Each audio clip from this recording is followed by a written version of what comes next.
Our passage is about Tuvalu. Tuvalu is one of the least visited countries in the world. It's a small country in the West Central Pacific Ocean and is made up of 9 islands. The name Tuvalu means eight standing together and shows the history of the islands. The capital city is Waiko, where not government offices are.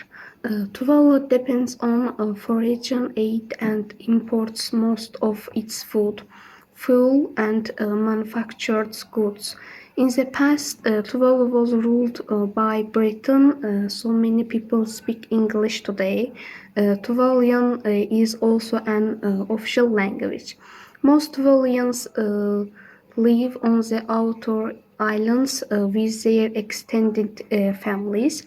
They grow food in gardens and catch fish from canals. Some people live in Funafuti, the center of government and trade. People in Tuvalu like sports, especially volleyball, soccer, and cricket.